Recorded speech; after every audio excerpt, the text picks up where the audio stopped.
আলোচনার সুবিধার জন্য রবীন্দ্র কাব্যকে যদি আমি 3টি পর্বে ভাগ করি, আজকে তার প্রথম পর্ব। প্রথম প্রশ্ন হচ্ছে, রবীন্দ্রনাথের নাটক আকারে লিখিত আখ্যান কাব্য কোনটি?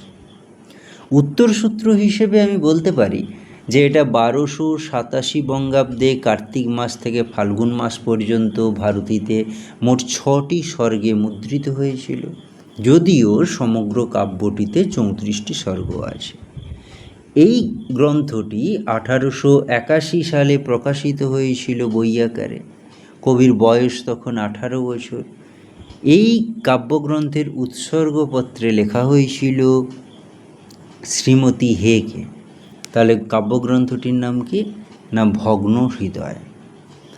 নেক্সট হচ্ছে, কাদম্বরী দেবীকে উৎসর্গ করা রবীন্দ্রনাথের একটি কাব্যের নাম বলো। তাহলে হবে শৈশব সঙ্গীত, যেটা 1884 সালে মুদ্রিত হয়েছিল, গ্রন্থাকারে প্রকাশিত হয়েছিল গ্রন্থকারে। তৃতীয় নম্বর কোশ্চেন হচ্ছে, রবীন্দ্রনাথের কোন কবিতাগুলি সম্পাদনা করেছিলেন আশুতোষ চৌধুরী? উত্তরসূত্র হিসেবে আমরা বলতে পারি যে এই কাব্যে প্রথম রবীন্দ্রনাথের পরিপক্কতার চিহ্ন পাওয়া যায়।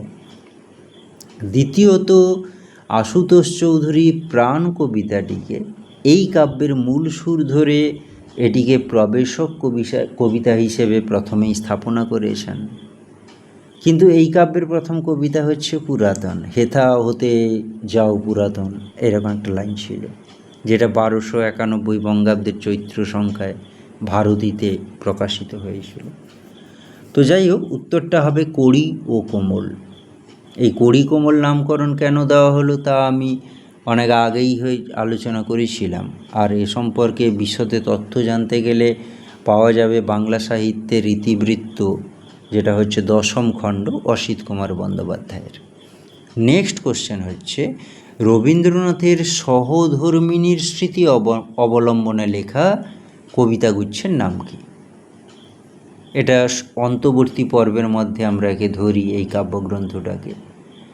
স্মরণ উত্তর হবে।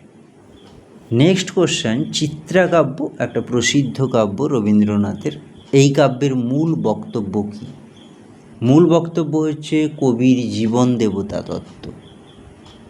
নেক্সট, কোন কাব্যে রবীন্দ্রনাথ জীবন দেবতাকে প্রেয়সী বা প্রিয়া রূপে উপলব্ধি করেছেন, দিয়ে তার সঙ্গে অন্তরের বেদনা নিবেদন করেছেন? কখনো কখনো হয়েছে কি বলতো, পরাণ বল্লভ রূপে চিত্ত মাঝে তার অবস্থিতি টের পেয়েছেন।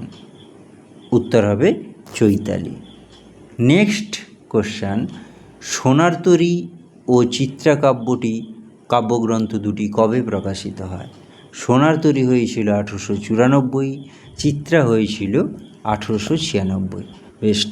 এবার হয়েছে আমরা নেক্সট পর্বে শুনবো বাকিগুলো।